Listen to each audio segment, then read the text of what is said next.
hablar de patrimonio, vamos a hablar del patrimonio cultural de la nación.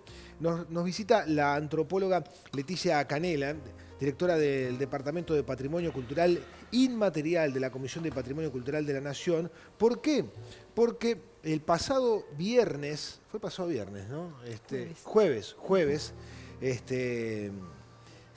la Huasquería, se declaró a la Huasquería como Patrimonio Cultural Inmaterial del Uruguay. Ah, el viernes fue.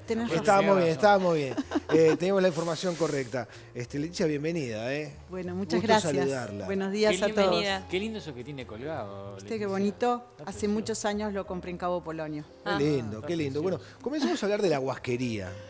Sí. Y después, ¿por qué se la declara también parte del patrimonio inmaterial del Uruguay? Bueno, primero decirte que nosotros tenemos muchos Machu Picchus en Uruguay, Sí. ¿verdad? Aunque no estén reconocidos a nivel mundial, tenemos nuestro patrimonio cultural y precisamente los saberes populares, entre ellos la Huasquería especialmente, es uno, digamos, de nuestros patrimonios más queridos. Ustedes saben que la Huasquería es la artesanía que se hace en cuero crudo. Cuero crudo. Y los huasqueros están asociados al origen de nuestra patria, ¿verdad? Tienen que ver con ese periodo gaucho del siglo XVIII. Y bueno, y es un saber que fue transmitido de generación en generación, que llega hasta nuestros días. Y el patrimonio cultural inmaterial precisamente es una categoría del patrimonio que tiene que ver con las prácticas de la cultura viva, ¿verdad? Y entonces, bueno, este colectivo de artesanos que está distribuido por todo el país, no es un sitio como ustedes estaban admirando recién, lo que es hermosísimo como lo es Machu Picchu, pero nuestros huasqueros, que también son patrimonio cultural, están distribuidos por todo el país. Y son realmente una referencia de lo que es el saber popular, el saber referido a la cultura gaucha en nuestros días. Y por eso es que se ha declarado, el Ministerio de Educación y Cultura la ha declarado Patrimonio Cultural Inmaterial del Uruguay. ¿Se sabe cuántos huasqueros hay entonces en Uruguay Mira, aproximadamente? No tenemos un registro nacional, que es uno de los objetivos que tenemos. Pero, por ejemplo, en La Valleja, allí hay un huasquero trabajando en el registro también de los huasqueros del departamento, Antonio La Rosa. Y bueno, en La Valleja, por ejemplo, hay más de 40 huasqueros, por decirles algo. En el pueblo Mariscala tiene un maestro de huasquería como Guzmán Puchelberg, que ha hecho toda una escuela local de la huasquería, y ahí, por estas razones de que hay maestros de huasquería en algunos departamentos, hay más que en otros. Pero yo te diría que sí, seguro que hay más de 200 huasqueros en el país. No todos con la misma destreza, obviamente, ¿verdad? Como cualquier saber popular, algunos tienen mayor destreza que otros, algunos son aprendices, algunos hacen sus artesanías para uso propio, otros la hacen para vender. ¿Y cuáles son las elaboraciones más frecuentes, ¿no?, que hacen estos artesanos? El objetivo siempre primordial de la huasquería es el trabajo con el ganado y los aperos del caballo. Claro. Cuando nosotros vemos el cabezal, ¿verdad? Los caballos, cuando los vemos en los desfiles de las fiestas gauchas, los vemos bien vestidos al caballo, bien aperados, como dicen ellos, porque precisamente tienen estas piezas de cuero que permite llevar la rienda, ¿verdad? El dominio del caballo. Y en lo que era la estancia ganadera, el trabajo con el ganado. Uno de los problemas que tiene la huasquería es que con el avance, dentro de muchos temas que podríamos decir, pero el avance de la agricultura sobre la ganadería ha hecho que vaya disminuyendo sobre todo lo que es el huasquero de estancia. Lo que originalmente era aquel artesano que estaba en el galpón de la estancia haciendo estas piezas para el uso en el campo. Actualmente los huasqueros están más en los pequeños pueblos o en las capitales de departamento y tienen otro mercado más urbano que tiene que ver con las aparcerías, las sociedades criollas, nativistas, que desfilan en las fiestas gauchas y que en este momento están siendo importantes, el mercado más importante de consumo de estas artesanías. Claro, debieron reinventarse, ¿no? Yo creo que tengo una matera, además, que me mandaron unos huasqueros de aquí, de Montevideo, muy linda, por cierto, pero la pregunta parece obvia, pero hoy en día, ¿el huasquero puede vivir de la huasquería con todo esto que está comentando? Parece Mirá, complejo.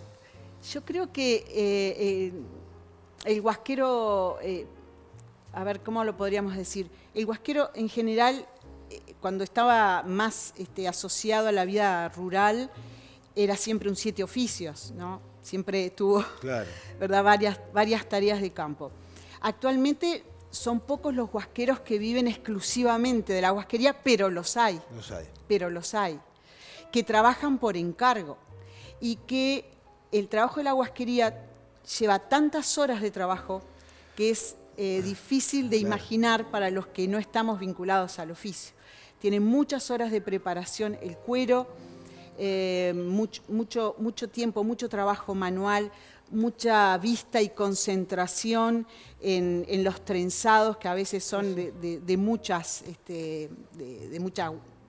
tientos, ¿verdad? Y todo eso hace que el trabajo de la huasquería se haga por encargo y que algunos de ellos puedan vivir de esto. Otros complementan un trabajo común, digamos, Claro. con el ingreso de la huasquería. ¿Hay mujeres que se dediquen a este oficio? Mira, yo tengo algunas registradas, pero digamos que habría que diferenciar. Hay artesanos que trabajan el cuero crudo, pero que no hacen todo el proceso del estaqueado y la preparación del cuero. Es decir, hay algo, porque eso es un trabajo bastante pesado para la mujer. Hay mujeres que trabajan cuero crudo, pero que digamos que no hacen todo el proceso de la preparación del cuero, que ya reciben el cuero preparado y lo que hacen es el producto final. Claro. Claro. ¿Qué requisitos o cómo es el trámite en todo caso para que algo sea declarado como parte del patrimonio y en este caso además inmaterial? Bueno, eso es una gran pregunta porque intervienen diversos factores. Nosotros trabajamos de acuerdo a la metodología que establece la UNESCO a nivel internacional y eso requiere en primer término lo que se denomina la investigación acción participativa. ¿Qué significa? Que tiene que haber un colectivo, en este caso de artesanos, pero puede ser una comunidad. Estamos trabajando con el Pericón, por decirte algo, con todo lo que son los bailarines, los coreógrafos, etcétera, para la declaración o posible declaración del Pericón. Y podemos trabajar con otras instituciones, estamos trabajando con toda la cadena productiva de la lana, en fin, otros proyectos, que lo más importante es que se genere la participación y el interés de ese colectivo para que sea declarado Patrimonio Cultural Inmaterial. Así que el primer requisito es que haya un colectivo, como lo es el de los huasqueros, que sea involucrado en el proceso de declaración. El Patrimonio Cultural Inmaterial es una herramienta de gestión y en ese sentido la participación de los portadores de la práctica cultural es fundamental. El otro tema, otros criterios pueden ser la situación de esa práctica, si está en riesgo o no está en riesgo, si requiere un plan de salvaguardia, que nosotros denominamos, así como en arquitectura ustedes tienen un plan de conservación de un edificio o de restauración, en patrimonio inmaterial se habla de salvaguardia, líneas que se van a definir con los portadores de esa práctica sobre cómo favorecer la continuidad de la misma. Esto no significa cosificar. Como tú decías, ellos se tuvieron que adaptar, por supuesto, es cultura viva. Toda la cultura está en cambio, lo que define la cultura del ser humano es el cambio. También hay permanencias.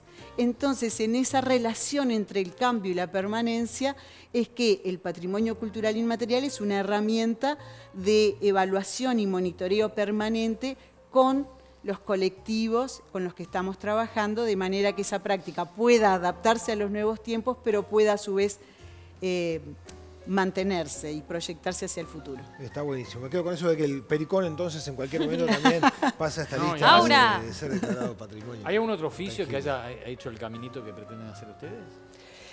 En Uruguay, les cuento, la Convención de UNESCO de Patrimonio Inmaterial se realizó en el 2003. Uruguay la suscribió en el 2006. Luego, por el 2010, se declararon géneros musicales como el tango, candombe y payada. luego no se habían hecho más declaraciones y ahora es la primera artesanía que se declara es la huasquería. Bien. Así que estamos iniciando un camino nuevo nuevo. espacio Está bueno. de trabajo en este tema. Leticia, muchísimas gracias. Gracias a Por el ustedes. tiempo, felicitaciones por el Muy por el amable. trabajo.